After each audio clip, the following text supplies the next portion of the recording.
Hello everyone, this is my first video in a while, and so I'm going to dive straight in. This is a series I'm considering I'm going to call Loadouts Fully Loaded, where I'm going to show you my full loadout, weapons, mod setup, fashion, and try and explain it all for you. This is the disclaimer, this is not me saying that I am a massive builds genius. So a lot of these in now and in future will be purely based on my personal preference of gameplay. But with that being said, today I wanted to show off Xaku, as they are my favorite frame. I have a few different builds for Xaku, but first of all we'll start with fashion. This, which is what I'm calling my Golden Guard Xaku. And what I've tried to go with here is what feels like marbles lined with a dull gold. And so, as you can see here, as for attachments, because Xaku's shoulders are asymmetrical, I thought that the best way to not necessarily even the profile out, but amplify that characteristic is by keeping the attachments asymmetrical as well. So we have the low Guardian chest plate here from the Jade Shadows event. That's just because it's very unintrusive, but it adds just that little bit of extra pop to what would be a very small chest area. You can see just a little bit of shape. Mulcuba, just because I feel like it's got lots of blue that would help incorporate the color of the head into the arm. The Rivoli, because, well, I'm shallow and it's got lots of metal textures, so that's very easy to just work into. And then, because, simply just because I like the shape of them, the Dopplermine, the Doppline, I don't know if I'm saying that right, Doppline, legs. Combining that with the corporeal form, because, well, it doesn't exactly look too good like that. And the Mag Heirloom Signa, though that isn't entirely required, that is just a little bit of fluff. I get this final look with, obviously, the signature Sindana. As for color palettes for all of these, they're exactly the same as the main body. So, and then I have always been a big fan of the Trumna, but when the Trumna Primer came out, I was jumping for joy. So as for the fashion of all of these weapons, we have Trumna as primary, Onos as secondary, simply because I think it works quite well with the right arm, and the Quassus, because that is their signature weapon. When it comes to companion, I have my Sunika Kubrow with the prime armor set, but this can be replaced with anything that has a lot of metal components. For example, the Boltor, or I believe the Umbra is quite nice, yes. So it's entirely up to you. I know that the Prime 1 requires Regalia, so it's not necessarily the best. Out of everything, after a brief look around, it's probably between the Euphrates and the Bruja. So, should you not have the Prime Kubrow armor, which I don't suspect you would, that's what I would recommend. Now I've done all of the fun fashion bits, let's get on to the builds. So, the first thing you'll notice straight away is Xaku is a fully Archon slotted, 2 energy, 2 strength, 1 casting speed, Tau Forged. Right? That's because Xaku requires a lot on having energy, having strength, and my personal preference is casting speed, just because at base they do take a little while to cast. As for helmet infusions, I have put Nourish on. Yes, I know, boring person uses Nourish, but I will elaborate. So here is my build. So Xaku is my very versatile warframe, and so I use Xaku and this entire loadout for pretty much everything. It can be used for everything. Low level, high level, endurance, every game mode under the sun. It is possible to use this build. There's definitely some that work better than others, but I've deliberately tried to work in to the kit as many pieces of utility to deal with every potential outcome. So Xaku's build is mostly built around their crossbow lock, right? With the idea being, get a shit ton of guns and have them absolutely blast everybody from the stratosphere. And so that means I need a lot of range and I need a lot of strength. Hence why you can see the efficiency is absolutely disregarded. That is the that is the real reason why I have Nourish, because Xaku is in this instance being used quite heavily as caster frame. Xaku is a caster frame. They rely on their abilities being recast all the time, as much as I wish they didn't, and they could potentially make the Vast on Time a channeled ability. That would be lovely, but I feel like that might break some builds.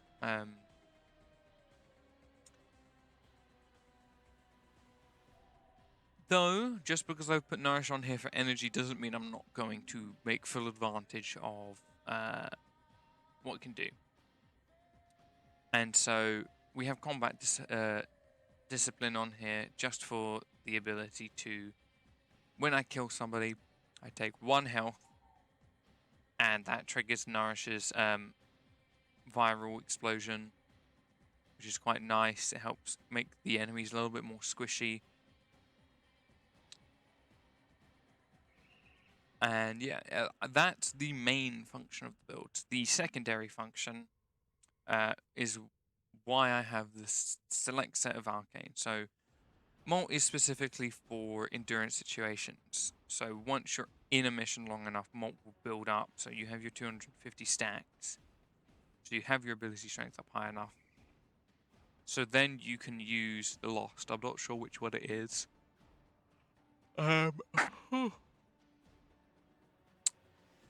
That does armor stripping. And that, plus some other aspects of the loadout I will mention in a moment, means that it is quite easy to take the loadout to late game endurance. I wouldn't say this is necessarily level cap material. I've personally never gotten there just because I don't have the time in the day. But yeah, you can kind of see how all of this works together in some way to make the Warframe itself quite versatile. And so now you're looking at Arcane Acceleration and you're starting to realize, I see. This is somebody who likes the Trumna, so they've put Arcane Acceleration on, and you'd be entirely correct. So yes, I am a huge Trumna nerd. I like the Trumna before it was primed. I love it now even more. It has been primed because it is so much better. That being said, my Trumna build is very basic. It shoot fast, deal crit, shoot faster. Very, very simple. You shoot fast, because I am very lucky to have a fire rate and critical damage ribbon. My recommendation, if you were to swap this, would be to use Hammer Shot, just because that gives you the critical chance. The fire rate is personal preference. But yes, you can imagine how Arcane Accelerate would work to make the Trumna fire way faster. And so you turn what was essentially what felt like a mounted turret into a machine gun, which is very fun. Against high-level Steel Path enemies, not necessarily the most effective, but there are other parts of the kit that are used for, let's say, level 225 Steel Path enemies, just because those are the ones I've tested against in the Simulacrum. Now, I must admit, the Onos is here mostly for its looks, but overall, I also think it is quite fun to use. So this is the weakest link, the weakest chain link. This is the weakest part of the kit. But I think it looks quite nice with the way that I have my Xaku fashioned. As you can see, I think it fits in quite well. Though, as a single target weapon, it's meh. I play it for fun, mostly. As for my Incarnate evolutions, fire rate, reload speed, status chance, but minus crit. And then this, again, is also another crit weapon.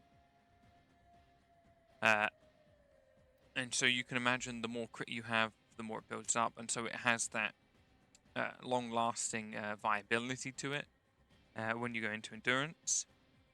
This is just a very basic beam weapon, deal a shit ton of damage crit build, right? I do also have a riff for this. With this, I would suggest that you replace it with not Hammer Shot, Hornet Strike. Just because Hornet Strike gives you the damage stat, because crit damage is for you to gain the benefits of the Incarnate evolution. You don't need to rely on crit damage nearly as much, because once you've built those stacks up from the final evolution, it's kind of negligible. But in my case, I just keep pushing it just that little bit further. Now for the thing that deals with most things, and is my favorite weapon in general, I'd find. The Trumna and the Quassus are maybe tied for first place, but we'll get onto that later. As one of my favorite melees, we have the Quassus, and so the plan I had here was, what I wanted was waves of critical Tennokai. So specifically, I've decided Discipline's Merit because it occurs every 4 melee hits instead of at random. Because I just want to be spitting out these critical waves of Tennokai all the time. Because this is a weapon that is very easy to stack up to combo multiplier, and it has a very strong heavy attack, and so on and so forth. That being said, I do have a crit Riven. This is the crit build. This is the crit loadout, so to say. I didn't anticipate that when I tried to design it months ago. But it's the outcome that's come across. That plus melee crescendo. So again, in those endurance missions, you can start doing finishers and you can start building up your initial combo more and more. So yeah, it's easy to build combo with the weapon, but it means that you're less reliant on building combo to get there. That is all of the weapons. I have Zanurik for the Wellspring ability as my focus school. That is literally it. I normally do just that on most of my builds anyways. But it is even more useful when you start the game. You get into a mission for the first time. You throw a Nourish, you throw down a Wellspring, and you're maxed energy before you really have to do much. Parazon, I'll show off my generic build. I'm sure this is what everybody runs, which is runtime, untraceable, and auto breach. Just because I think that's probably the most optimal. And now for one of my favorite parts of this entire loadout. And I know I've said that maybe 2 or 3 times now. It's just because I absolutely love everything in this loadout, and that is my Sunika Kubrow. Some background on this specific Kubrow is when I started playing the game, this was the one I got from the Kubrow quest. And my friends, they were hyping me up at the time, saying, "Oh, they've got the Lotus Fur pattern. They've, they're really rare." And I was like, "Oh, that's quite cool." And that made me happy for a while. And I think it's a bit poetic that now, after 7 years after I did that quest, I have made a loadout with what is now my favorite frame. And I feel like that's a bit poetic. But anyways, getting on to the actual build of the Kubrow. This is the Overguard Ballistic Missile build. And to break it down a little bit, real simply, this is an incredibly tanky Kubrow, right? Very tanky. Helps you produce health orbs by killing enemies, so on and so forth. The main function is Duplex Bond and Unleashed. So Unleashed allows them to hunt for Xmas units with Overguard and deals a shit ton of damage against them. So it just strips the Overguard right off an enemy, easy peasy. And then pair that with the fact that Xaku is a caster frame with low efficiency and Duplex Bond. So every time 100 energy is used, so that's every cast of his Vast on time, every cast of the second or third ability, this is going to trigger Duplex Bond. So now you have 4 Overguard hunting dogs, 1 normal one and 3 clones, running around tearing apart Overguard Xmas. And before the reworked pets gave them their own unique weapons, this is where the build would end. But then we got the access to claws. And what I've done with the claws is I've quite simply just made them just absolutely terrifying. This is just as much damage as I can cram in with a high crit. So think, when the 4 Kubrows go and jump an Xmas, they're going to strip the armor with a crap ton of damage, which is then multiplied by 300.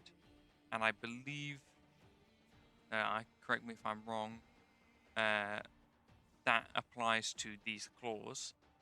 I assume so, given the fact that that's what I've observed, though correlation is not causation. And so you just get, in most levels of play,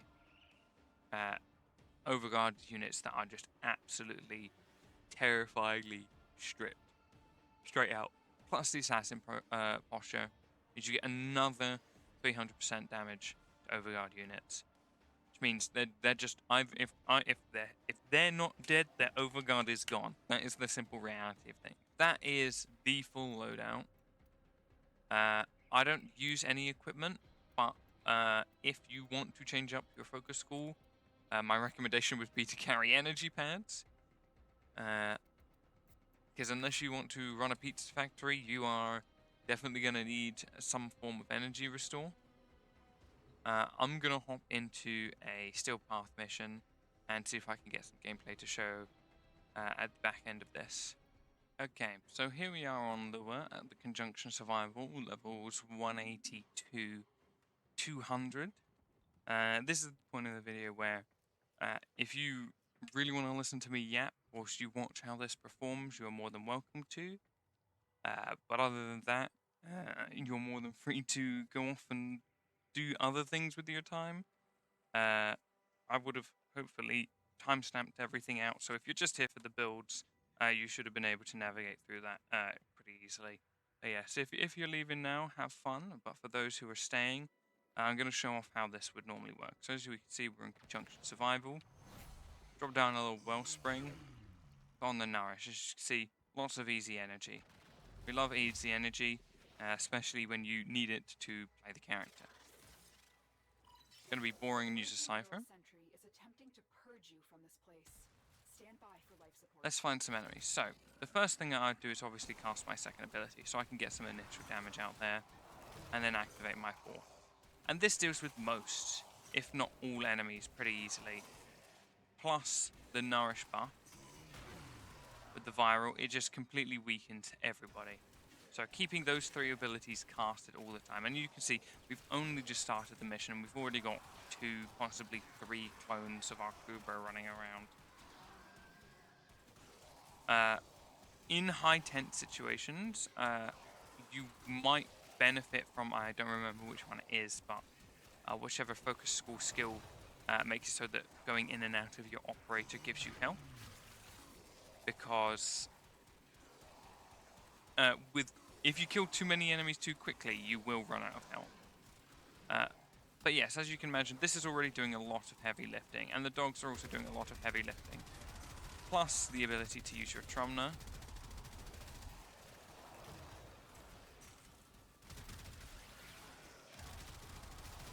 Very nice. Lots of damage numbers. I used to play with compact numbers specifically for this loadout. But as of recently testing a few more builds, I've wanted to look at the exact numbers that are showing up rather than pressed ones. And so this is a bit chaotic, and I'm kind of not looking at the enemy, I'm looking at their health bar and shooting just below. But yes, the follow-up to that would be, obviously, there's now a horde of enemies. Let me use... Yeah, it takes a little bit of micromanaging, if you would. And you can't be too reckless with it. I do have Rolling Guard on here, so I can use it if I am being a bit too reckless. But evidently I just was being blind. But yeah, so I have my crits recolored, so that's why they're all pink numbers showing up on screen. But those dark purples are your super crits. They're your big red crit numbers.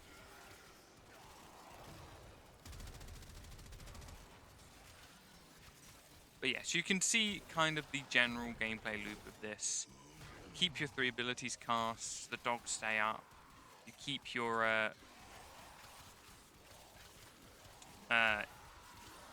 energy just coming in with nourish. You do a bunch of damage. You can run around in melee, or you can play with the gun because the enemies are already weakened. It's only when you get to later levels you then have to start to manage. I believe it is gaze. It might be. Let's have a look here. It is indeed gaze. Okay. So for clarification for later, it is gaze. It's only when you get to later levels that you're going to want to try and micromanage gaze, because then you will be able to have a small, kind of localized amount of armor strip. Not as good as something like Pillage or Terrify or any of the other armor stripping abilities that exist.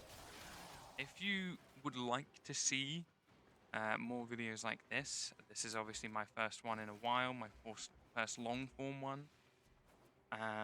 Do let me know. I'm currently working on a loadout for Nezha based on a nuke build that I was working on a while ago. I think I put a short up for. I have a lot of content based around my D&D campaign set in the Warframe universe that I would be more than happy to share. Will I be converting it to Starfinder? Probably not, based on the fact that I looked at all of the crap necessary to convert to Starfinder, and as much as I'm sure the system is lovely, I have 2 players that have never played D&D before, let alone play Warframe.